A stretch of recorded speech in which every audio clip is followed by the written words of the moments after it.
ذرا تصور کریں کہ مطلب دنیا کی سب سے بڑی اور کامیاب ٹیک کمپنی کا ایک بہت بڑا ایونٹ ہو رہا ہے۔ ہاں، جیسے کوئی نیا پروڈکٹ لانچ ہونے والا ہو۔ بالکل بالکل وہی ماحول، ہزاروں لوگ ہال میں موجود ہیں اور لاکھوں لوگ لائیو سٹریم دیکھ رہے ہیں، اور انویسٹرز کی نظریں تو بس سکرین پر جمی ہوئی ہیں۔ سب کو کسی بڑے اعلان کا انتظار ہوتا ہے، ظاہر ہے۔ اور اسی دوران سٹیج پر اندھیرا ہوتا ہے، ایک سپاٹ لائٹ جلتی ہے اور کمپنی کا نیا سی ای او مائک پکڑ کر کہتا ہے دیکھیں میرے پاس کوئی فنڈز نہیں ہیں اور مجھے مارکیٹ کے مستقبل کا کوئی اندازہ بھی نہیں ہے، اور سچ پوچھیں تو میں بالکل ایک عام سا خامیوں سے بھرا ہوا انسان ہوں۔ او واہ! تو مطلب اگلے ہی سیکنڈ میں اس کمپنی کے شیئرز تو زمین پر آ گریں گے۔ 100% کوئی بھی ایسے لیڈر پر سرمایہ کاری نہیں کرنا چاہتا جو اپنی خامیوں اور حدود کا اس طرح سرے عام اعلان کرے، کوئی بھی نہیں۔ یہ واقعی ایک حیران کن صورتحال ہے، کیونکہ تاریخ کے اوراق ہمیں بتاتے ہیں کہ اقتدار اور طاقت کا ہمیشہ سے ایک خاص اسکرپٹ رہا ہے۔ ایک اسکرپٹ؟ ہاں نا، فرعونوں سے لے کر آج کے دور کے سیاسی اور کاروباری رہنماؤں تک لیڈرشپ کا مطلب ہی یہ سمجھا جاتا ہے کہ آپ کے پاس ہر مسئلے کا حل موجود ہو۔ صحیح، کہ آپ کے پاس وسائل کے انبار ہوں اور آپ عام انسانوں سے کہیں زیادہ عقل مند اور طاقتور ہوں۔ بالکل، یہ ایک قسم کا طلسم ہے، ایک ایلوژن ہے جو لیڈر اپنے گرد بنتا ہے تاکہ لوگ اس سے مروب رہیں، اور اگر وہ یہ طلسم توڑ دے تو لوگ اسے کمزور سمجھنے لگتے ہیں۔ اور آج کے ہمارے اس گہرے مطالعے کا مقصد اسی طلسم کو توڑنا ہے۔ ہمارے پاس آج جو ماخذ موجود ہے اس کا عنوان ہے نبوت کی عاجزی، بہت ہی دلچسپ عنوان ہے نا؟ جس کی بنیاد قرآن کی سورت ہود کی آیت نمبر 31 پر رکھی گئی ہے۔ آج ہمارا مشن محض ایک قدیم عربی متن کا ترجمہ پڑھنا نہیں ہے، بلکہ اس کے اندر جو مفہوم چھپا ہے اس کو نکالنا ہے۔ بالکل، ہم اس ایک جملے میں موجود قیادت، طاقت کے اس دھوکے اور انسانی حدود کے ان تصورات کو سمجھیں گے جو آج کی دنیا میں بھی اتنے ہی متعلقہ ہیں۔ چلیں اس بات کی گہرائی میں چلتے ہیں۔ ہاں، کیونکہ یہ متن روایتی طاقت کے تصور کو بالکل الٹ کر رکھ دیتا ہے۔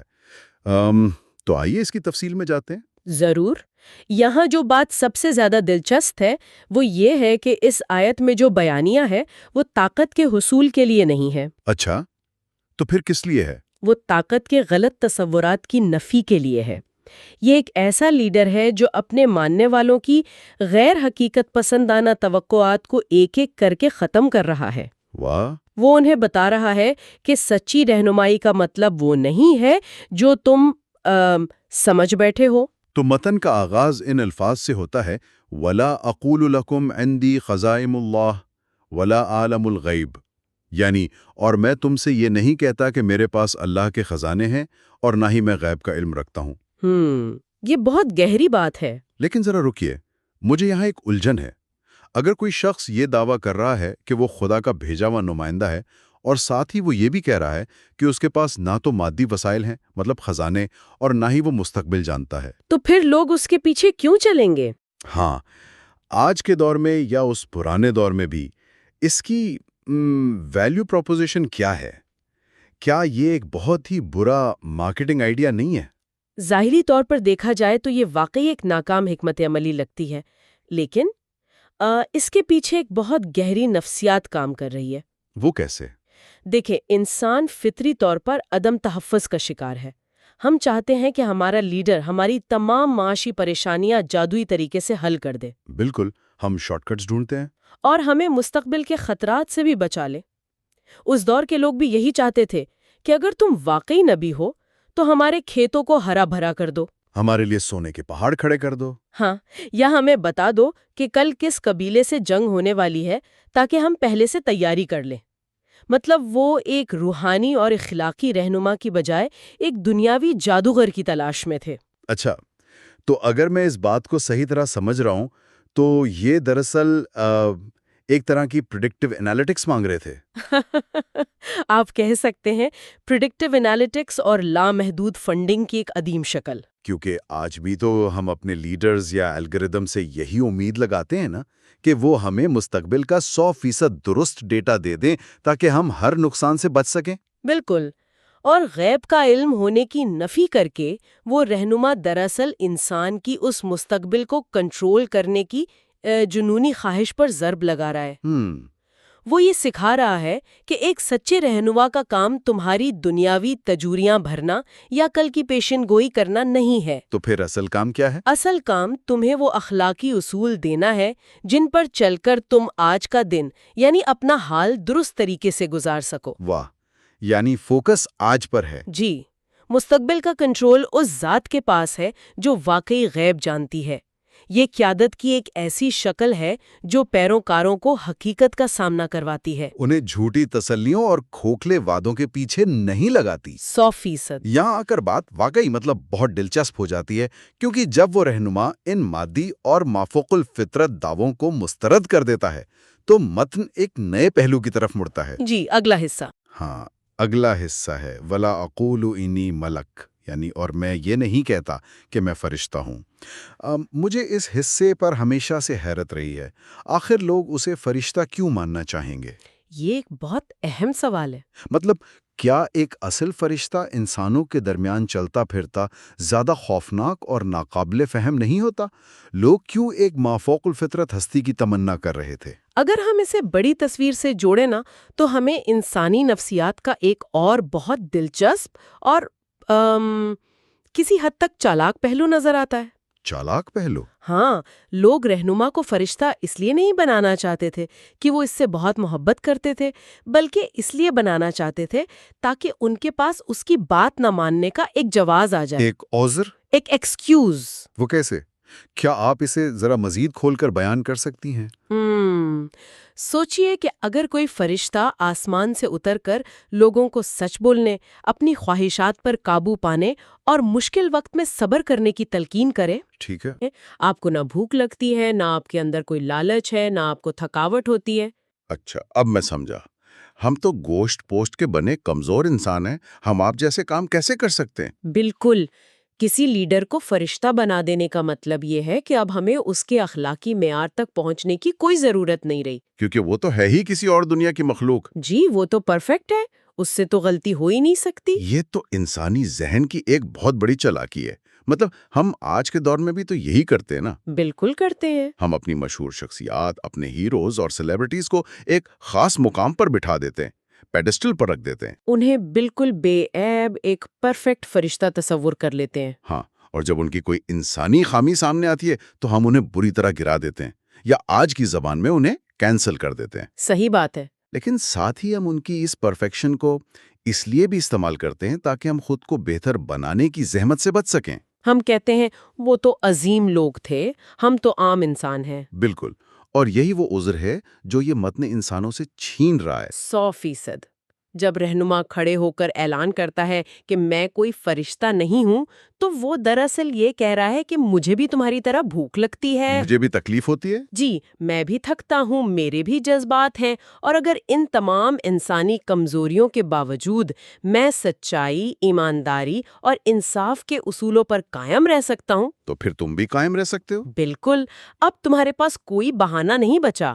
یہ اعلان لوگوں کی توجہ کو لیڈر کی کرشماتی شخصیت سے ہٹا کر سیدھا اس پیغام کی حقانیت پر لا کھڑا کرتا ہے۔ تو اس سب کا کیا مطلب ہے؟ ہم نے اب تک یہ دیکھا کہ رہنما اپنے گرد بنے گئے طاقت کے تمام طلسمات کو ایک ایک کر کے توڑ رہا ہے، چاہے وہ خزانوں کی شکل میں ہوں یا غیب کی۔ ہاں، یا مستقبل کی پیشین گوئی کی شکل میں ہوں یا فرشتہ ہونے کے تصور کی۔ وہ خود کو مکمل طور پر ایک عام محدود انسان ثابت کر رہا ہے۔ صحیح۔ لیکن پھر اچانک ہی یہ گفتگو اس کی ذات سے نکل کر معاشرے کی ساخت پر آ جاتی ہے۔ اور یہ بہت اچانک شفٹ ہے۔ ہاں، آیت کا اگلا حصہ ہے وَلَا أَقُولُ لِلَّذِينَ تَزْرِي أَعْيُنُكُمْ لَن يُؤْتِهِمُ اللَّهُ خَيْرًا، یعنی اور جن لوگوں کو تمہاری آنکھیں حقارت سے دیکھتی ہیں، میں ان کے بارے میں یہ نہیں کہتا کہ اللہ انہیں کوئی بھلائی نہیں دے گا۔ یہ ایک بہت ہی سخت شفٹ ہے۔ مطلب ایک طرف وہ اپنی طاقت کی نفی کر رہا ہے اور دوسری طرف وہ اچانک معاشرے کے اس طبقے کے دفاع میں کھڑا ہو گیا ہے جسے با اثر اور امیر لوگ حقارت کی نگاہ سے دیکھتے ہیں۔ یہ دونوں باتیں آپس میں کیسے جڑتی ہیں، یہ سوچنے والی بات ہے۔ بالکل، یہ کیسے جڑتی ہیں؟ یہ دراصل طاقت کے اس ایلیوژن کے خاتمے کا منطقی نتیجہ ہے۔ تاریخ بتاتی ہے کہ جب بھی معاشرے میں کوئی سچائی پر مبنی تحریک اٹھی تو سب سے پہلے اس کا ساتھ ان لوگوں نے دیا جو معاشرے کے پسے ہوئے اور غریب طبقات سے تعلق رکھتے تھے۔ کیونکہ ان کے پاس کھونے کے لیے کوئی جھوٹی انا یا طبقاتی غرور نہیں تھا۔ بالکل، لیکن اس دور کے امراء اور سرداروں کے لیے یہ بات ناقابل برداشت تھی۔ وہ کہتے تھے کہ ہم ان غریبوں، غلاموں اور کمزوروں کے ساتھ ایک ہی صف میں کیسے کھڑے ہو سکتے ہیں؟ ان کا ایگو ہرٹ ہوتا تھا۔ ہاں، ان کا مطالبہ یہ ہوتا تھا کہ اگر تم چاہتے ہو کہ ہم تمہاری بات سنیں تو ان حقیر لوگوں کو اپنے پاس سے دور کرو۔ یہ تو ایک طرح سے ایکسکلوزیو کلب والی ذہنیت ہے۔ بالکل وہی ذہنیت۔ مطلب اگر اس کلب میں کوئی عام سا غریب شخص بھی ممبر بن سکتا ہے تو پھر اس کلب کی ممبرشپ کی وہ قدر یا وہ سٹیٹس باقی نہیں رہتا جو امیروں کو چاہیے۔ کیونکہ امیروں کی شناختی اس بات سے قائم ہے کہ وہ غریب سے الگ اور برتر ہیں۔ بالکل۔ اور یہ ایک اہم سوال کھڑا کرتا ہے کہ طبقاتی تقسیم کی اصل بنیاد کیا ہے؟ امراء کا صرف یہ ماننا نہیں تھا کہ وہ معاشی طور پر برتر ہیں۔ اچھا، اور کیا مانتے تھے؟ ان کا اصل غرور اس بات پر تھا کہ ان کی دولت اور ان کا رتبہ اس بات کی دلیل ہے کہ خدا ان سے خوش ہے۔ وہ سمجھتے تھے کہ کائنات کی تمام بھلائیاں اور رحمتیں صرف ان کے لیے مختص ہیں۔ جی، یہ وہ سوچ ہے جسے ہم آج کے دور میں بھی پراسپیرٹی گاسپل یا یہ ماننے کی شکل میں دیکھتے ہیں کہ جو شخص دنیاوی طور پر کامیاب ہے یقیناً وہ روحانی طور پر بھی بہتر ہے، اور جو غریب ہے وہ یقیناً کسی عذاب میں ہے یا اسی قابل ہے کہ اسے دھتکار دیا جائے۔ یہ بہت خوفناک سوچ ہے۔ اور یہ رویہ تو ہماری آج کی ماڈرن دنیا، ہمارے کارپوریٹ کلچر اور ہماری سماجی تقریبات میں بھی رچا بسا ہے۔ ہم ظاہری حالت، پہناوے، گاڑی اور بینک بیلنس سے اندازہ لگاتے ہیں کہ کس کی کتنی عزت کرنی ہے۔ بالکل ایسا ہی ہے۔ لیکن یہاں لیڈر نے کیا جواب دیا؟ اس نے اس ایلیٹ کلاس کے مطالبے کو ماننے کے بجائے ان کے پورے عالمی نظریے کو ہی چیلنج کر دیا۔ اور جو وجہ اس نے بتائی نا، وہ سب سے زیادہ کمال ہے۔ ذاتی طور پر بہت حیران کرتی ہے۔ آیت کا وہ حصہ ہے اللہ عالم بما فی انفسہم، یعنی اللہ بہتر جانتا ہے جو ان کے دلوں یا جانوں میں ہے۔ یہاں آ کر میں پھر ایک لمحے کے لیے رکنا چاہوں گا۔ وہ یہ نہیں کہہ رہا کہ یہ غریب لوگ بہت نیک ہیں اس لیے میں انہیں دور نہیں کروں گا۔ جی نہیں، وہ یہ نہیں کہہ رہا، بلکہ وہ اپنی لا علمی کا اعتراف کر رہا ہے کہ مجھے کیا معلوم ان کے اندر کیا ہے۔ یہ کیسی عاجزی ہے! یہ حقیقی عاجزی کی وہ معراج ہے جسے سمجھنا سب سے ضروری ہے۔ ایک رہنما جسے خدا کی طرف سے چنا گیا ہے، وہ بھی یہ دعویٰ کرنے سے انکاری ہے کہ اس کے پاس لوگوں کے باطن کو جانچنے کا کوئی آلہ موجود ہے۔ واہ! وہ صاف الفاظ میں کہہ رہا ہے کہ میرا دائرہ کار صرف لوگوں کے ظاہر تک محدود ہے۔ کوئی انسان اندر سے کتنا خالص ہے، اس کی نیت کتنی سچی ہے، اس کا درد کتنا گہرا ہے، یہ جاننا انسان کا کام ہے ہی نہیں۔ بالکل، یہ صرف اور صرف اس ہستی کا اختیار ہے جس نے وہ دل بنائے ہیں۔ اور جب آپ یہ تسلیم کر لیتے ہیں کہ آپ کسی کے اندرون کا فیصلہ نہیں کر سکتے تو آپ کا سارا طبقاتی غرور اسی لمحے زمین بوس ہو جاتا ہے۔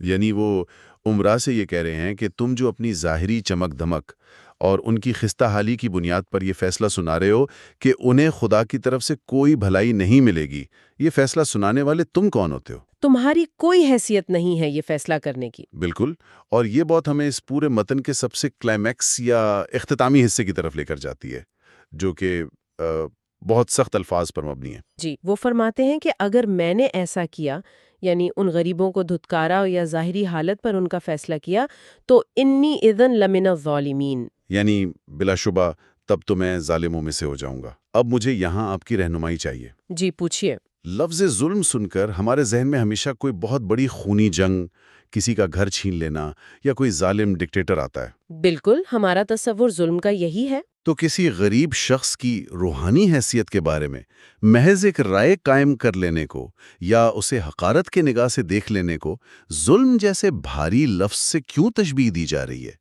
کیا یہ ذرا مبالغہ آرائی نہیں ہے؟ نہیں، یہ بالکل مبالغہ آرائی نہیں ہے۔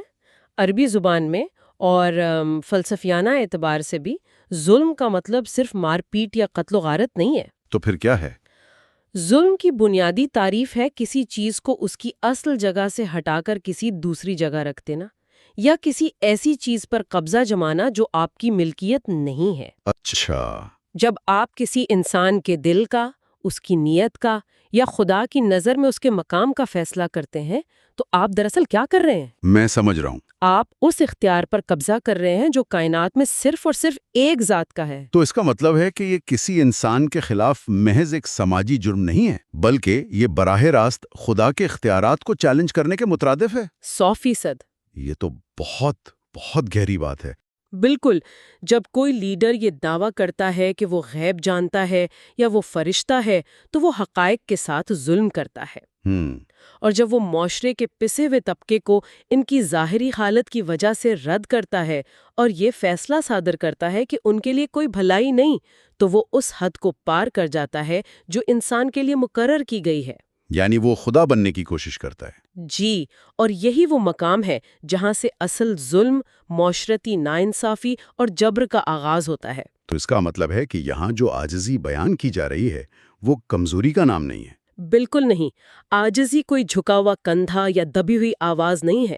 عاجزی دراصل اپنی حدود سے تجاوز کرنے کا وہ شدید خوف ہے جو انسان کو ظالم بننے سے روکتا ہے۔ یہ اس بات کا شعوری فیصلہ ہے کہ میرے پاس جو بھی اختیار ہے وہ محض ایک امانت ہے اور میں اس کی آڑ میں ان حدود کو پار نہیں کروں گی جو میرے لیے مقرر نہیں ہے۔ واہ! تو آج کے اس گہرے مطالعے نے واقعی ہمارے ذہنوں میں موجود لیڈرشپ کے تمام روایتی ماڈلز کو ہلا کر رکھ دیا ہے۔ واقعی، ہم جس چیز کو طاقت سمجھتے تھے وہ دراصل کی کمزوری ہے، اور جس چیز کو ہم کمزوری یعنی عاجزی سمجھتے تھے وہ اصل میں طاقت کو قابو میں رکھنے کا واحد طریقہ ہے۔ آئیے آج کے اس تفصیلی جائزے کے اہم ترین نکات کو سمیٹ لیتے ہیں تاکہ یہ ہمارے ذہنوں کا حصہ بن جائے۔ جی ضرور۔ ہم نے دیکھا کہ سچی قیادت کی بنیاد فینٹیزی پر نہیں بلکہ کھردری حقیقت پسندی پر کھڑی ہوتی ہے۔ ایک حقیقی رہنما یہ تسلیم کرنے کی ہمت رکھتا ہے کہ اس کے پاس ہر مسئلے کا جادوئی حل، خزانوں کے انبار یا کل کیا ہونے والا ہے اس کا علم نہیں ہے۔ وہ لوگوں کو شارٹ کٹس نہیں بیچتا۔ بالکل۔ اور دوسرا ہم نے یہ سیکھا کہ انسانیت کا اعتراف کتنی بڑی طاقت ہے۔ خود کو فرشتہ یا کوئی بے عیب ہستی ثابت کرنے کے بجائے اپنی انسانی خامیوں کو ماننا، کیونکہ یہ دراصل ان لوگوں سے وہ بہانہ چھین لیتا ہے جو لیڈر کی نام نہاد پرفیکشن کو اپنے عمل نہ کرنے کا جواز بناتے ہیں۔ تیسری اور سب سے اہم بات جو سامنے آئی وہ یہ ہے کہ معاشرتی طبقات، چاہے وہ آج کا کارپوریٹ کلچر ہو یا صدیوں پرانا قبائلی نظام، سب ظاہری دھوکے پر مبنی ہیں۔ صحیح۔ کسی شخص کی ظاہری خستہ حالی یا کمزوری دیکھ کر اس کے باطن کا فیصلہ کرنا ایک بہت بڑی حد شکنی ہے، اور اگر کوئی رہنما اس طبقاتی غرور کے سامنے سر جھکا دے تو وہ محض ایک غلطی نہیں کر رہا بلکہ وہ صریح ظلم کر رہا ہے، کیونکہ وہ ایک ایسے دائرے میں قدم رکھ رہا ہے جو صرف اس کے خالق کا ہے۔ بالکل۔ اور میں یہاں صرف یہ شامل کرنا چاہوں گی کہ یہ تمام باتیں ایک ایسے ماخذ سے ہیں جو صدیوں پرانا ہے، لیکن اس کی گونج آج کے اس دور میں اور بھی زیادہ شدت سے محسوس ہوتی ہے۔ آج کے دور میں جہاں ہم سب سوشل میڈیا پر ہیں، ہاں نا، جہاں ہر شخص اپنی ایک فرضی بے عیب تصویر پیش کرنے میں مصروف ہے، اور جہاں ہم ایک کلک کی دوری پر بیٹھے دوسروں کے باطن کے فیصلے کر رہے ہوتے ہیں۔ یہ بات ہمیں اس نقطے پر لے آتی ہے جہاں ایک لمحے کے لیے رک کر سوچنا بہت ضروری ہو جاتا ہے۔ ہم نے اس بات کی گہرائی میں جا کر دیکھا کہ اللہ بہتر جانتا ہے جو ان کے دلوں میں ہے۔ اب ذرا اس منظر کا تصور کریں، اگر ایک معاشرہ، ایک شہر یا ایک دفتر واقعی اس اصول پر صدق دل سے ایمان لے آئے کہ کسی بھی انسان کے اندرون کا حال، اس کی روحانی حیثیت یا اس کی اصل قدر و قیمت کا اندازہ باہر سے نہیں لگایا جا سکتا۔ یہ تو ایک انقلاب ہوگا۔ اگر یہ بات ہماری رگوں میں اتر جائے تو کیا ہوگا کہ ہمارے روزمرہ کے تمام طبقاتی تکبر، یہ جو ہم نے لوگوں پر برانڈز اور عہدوں کے لیبل لگائے ہوئے ہیں، اور یہ جو ہر وقت ایک دوسرے کو جج کرنے، کینسل کرنے اور حقارت سے دیکھنے کی ہماری عادت ہے، کیا یہ سب کچھ اسی ایک لمحے میں تاش کے پتوں کی طرح بکھر نہیں جائے گا؟ بالکل بکھر جائے گا۔ ہم شاید ان لیڈرز کے انتظار میں اپنی زندگیاں گزار دیتے ہیں جو کبھی نہ ٹوٹنے والے سپر ہیرو ہوں اور ہمارے تمام مسائل چٹکی بجا کر حل کر دیں۔ مگر حقیقت یہ ہے کہ انسانیت کو شاید ان رہنماؤں کی ضرورت ہے جو اپنے انسان ہونے کا اعتراف کرنے کی ہمت رکھتے ہوں، اور جو سامنے والے کو، چاہے وہ کتنا ہی کمزور کیوں نہ ہو، مکمل انسان سمجھنے کی عاجزی رکھتے ہو۔ بالکل صحیح کہا آپ نے۔ یہ ایک ایسا پہلو ہے جس پر ہم سب کو اکیلے میں بیٹھ کر ضرور غور کرنا چاہیے۔ آج کے اس گہرے مطالعے کے لیے بس اتنا ہی۔ ہمارے ساتھ اس سفر اور اس تفصیلی بحث کا حصہ بننے کے لیے بہت شکریہ۔